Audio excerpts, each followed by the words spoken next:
David, let me ask you first. You saw the way the issues break down. In your mind, is the overriding factor here going to come down to whether people care more about those economic issues or their cultural issues, or is that sort of a too simplistic view? Well, I don't think it's too simplistic in terms of the top issues of the economy and a woman's right to choose. Clearly, in a post-Dobbs world, we have seen the numbers shift more favorably to Democrats. I think what I'm fascinated to see this cycle is, you can break down election cycles into turnout races or persuasion races. And truthfully, they're almost always just turnout races. Can I turn out enough people on my side based on enthusiasm or anger? But what the Dobbs decision did is it handed Democrats a persuadable constituency on the issue of a woman's right to choose. The nuance, Peter, though, is the persuadable voters for Democrats this cycle are not traditional Democratic performing voters, and they probably have never identified as pro-choice. But they're learning that maybe they were pro-Roe all along. That message doesn't fit neatly within the Democratic messaging of the past, but it's there for their taking. And I think that's why you're seeing Democratic numbers bump up a little bit going into November.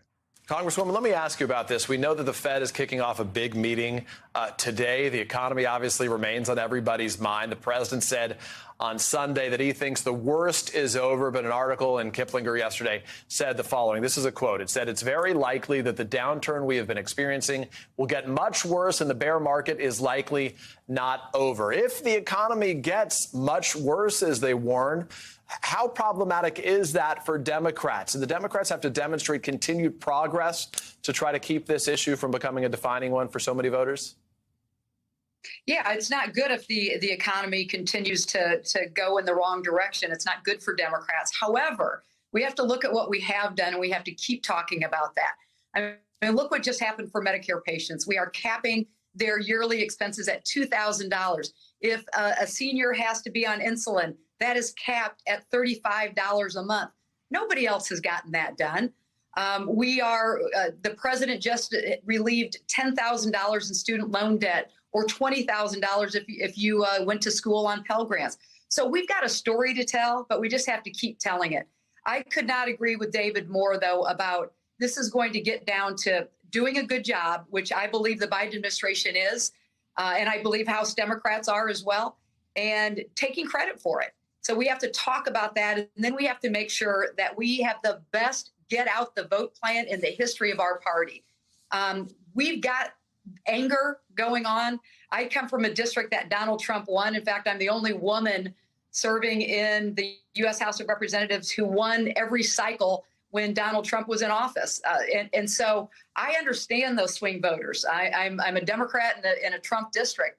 And as it pertains to choice, this is a hot button issue, and it has changed dramatically in these 10 years that I've been in office. It went from an issue that you just didn't talk about to an issue now that people are saying, I don't want Uncle Sam in my room with the doctor helping me make a decision. This is my decision to make. Just like when we're making Sunday dinner, we want to decide for ourselves, or we're going to have fried chicken or baked chicken. We don't want anybody else telling us what to do. Yeah, those personal stories as it relates to women's experiences with abortions in the past, or the ability to have that freedom if they need to at any point going forward, have really, I think, affected a lot of people making their decisions now. David, I want to switch to the Republican side. NBC's First Read included a number from the poll that struck a lot of folks. It said just 33% of Republicans and Republican-leaning voters say they consider themselves loyal to Donald Trump over the Republican Party. That's the lowest level since NBC started asking this question.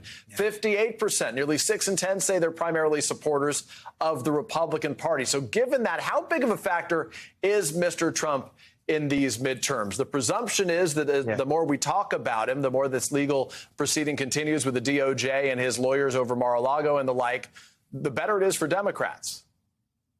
Absolutely. Donald Trump is bad for Republicans. The Republicans want to prosecute a case against Joe Biden in the midterms. That is the playbook of every party outside of power. It's not unique this cycle. They do not want to be defending Donald Trump. And to your point on those numbers, Peter, they also mirror that Donald Trump's fave-unfave is down at about the 30% level as well. But I would flip the script a little bit on this and suggest to you this. It actually indicates that Donald Trump is the one Republican leader today uniquely capable of dividing the party. right? Those numbers on DeSantis or Abbott or Haley or others are probably in the single digits. Those are just loyal Republicans. So what that number tells us is if Donald Trump himself removes himself from the scene, and particularly if he steps out of the 24 cycle, Republicans will unite behind DeSantis or some other.